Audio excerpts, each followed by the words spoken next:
typé sauvage. Mathieu Noël. Voici venir notre expert musique classique, notre maestro. Celui pour qui la musique et les techniques de reproduction musicale les plus modernes n'ont aucun secret, comme il nous le prouvait encore la dernière fois. Le son, c'est une très haute définition, c'est un son numérique 5.1.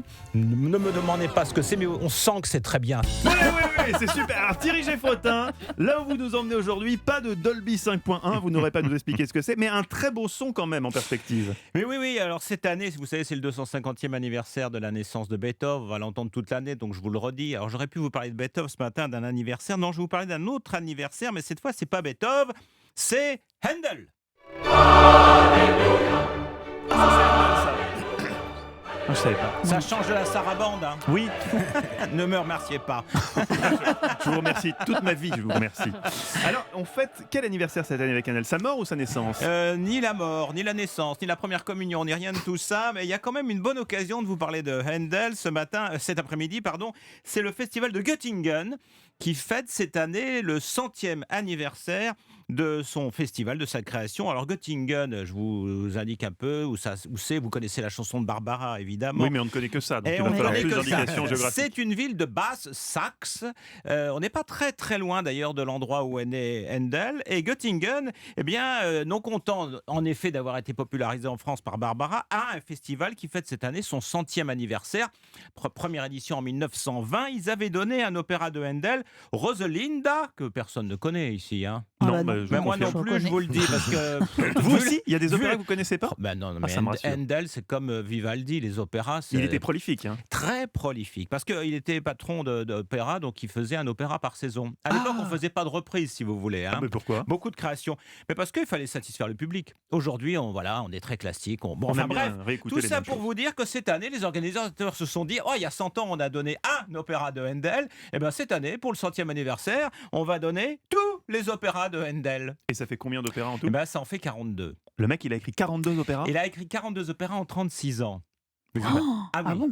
Vous savez, rien que d'écrire, de copier la musique, on passerait autant de temps que lui. Sauf que lui, en plus, Il l'a créé. il l'a créé. Donc, 42 opéras en moins de 3 semaines. Ça sera du 20 mai au 6 juin.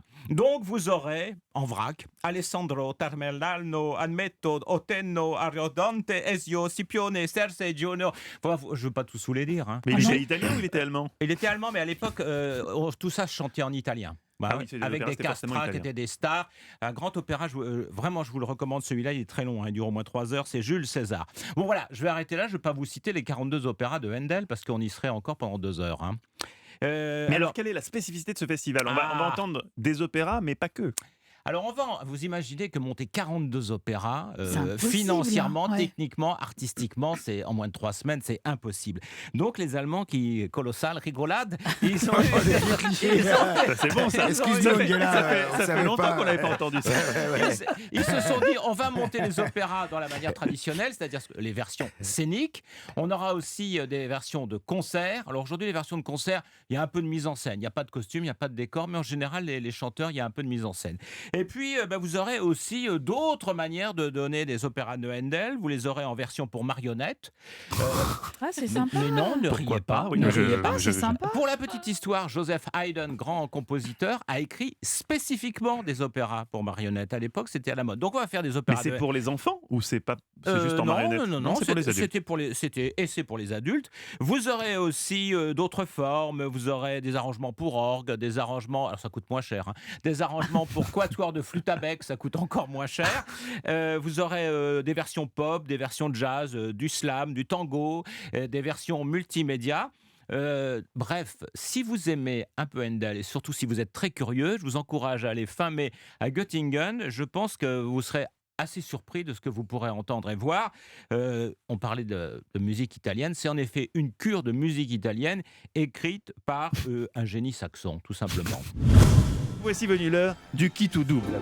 Nos journalistes ont 10 secondes pour défendre leur bout de gras devant notre invité dont la voix compte triple. Nicolas Caro, pourquoi Lucien Jean-Baptiste devrait-il voter pour vous ce soir? Parce qu'une bibliothèque, c'est important dans la vie, Lucien Jean-Baptiste. Absolument, tout à fait d'accord.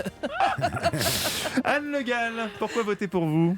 Parce que vous avez dit que vous êtes un militant doux, et je Oui. pense que les vêtements éthiques, c'est un truc de militant doux. Ouais, très bien. Et alors, ce qui est très bien, surtout, c'est que vous n'avez pas fait de jeu de mots. Oui. Ça, c'est une première. Mathieu Bock, pourquoi voter pour vous, votre première dans parce que cette émission? Parce que la Martinique, et parce que ça permet de parler une dernière fois de France Antilles, parce qu'on en a pas beaucoup parlé en métropole. Et ça permet de rendre un hommage au dernier jour. Une réaction de Sylvester Les Stallone? Antilles, c'est pas bien, quoi. Non, Sylvester Stallone. Oh, jouer sur les Antilles, c'est pas bien. Il le tient bien, le salaud. Thierry Geoffrotin, pourquoi voter pour vous? Parce qu'un opéra de Handel en slam, en rock, en jazz ou en hip-hop, il faut voir ça au moins une fois dans sa vie. Ou l'entendre. Ouais. Eva, dévoilons d'abord le choix de nos auditeurs. Mais alors, c'est tellement serré, figurez-vous, que je pense que c'est à un vote près. C'est Anne Le Gall qui l'emporte face à Mathieu Bock, quand même, dont c'était la première et J'aurais qu'il dû faut demander à ma remercier mère de d'être voter. venu. Bah, Voilà. à un vote près, il faut toujours penser à sa Maman, famille. Non, mais je- je toujours. donne les points à Mathieu. Ah oui, Vous pouvez faire ça? je sais pas, c'est vous qui décidez. C'est moi qui Comme les décide. RTT. Anne Le Gall donne ses points, j'accepte. Oh, bah merci. Égalité. J'accepte. Comme c'était très serré, j'accepte. Et Mathieu Bock, c'est votre première participation et c'était très bien. Pour ma part, je donne mon point aujourd'hui.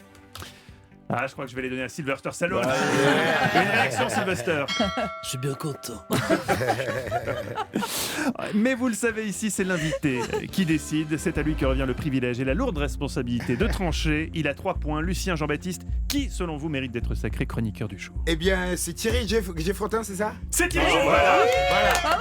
À la surprise, il est À là. la surprise générale, il renverse. Don Quichène. C'est moi une grosse Don Quichène. Voilà. Certainement Don votre Quichène. répartie exceptionnelle avec Handel. C'est donc Thierry Geoffrotin qui remporte la 113e journée de l'équipée sauvage.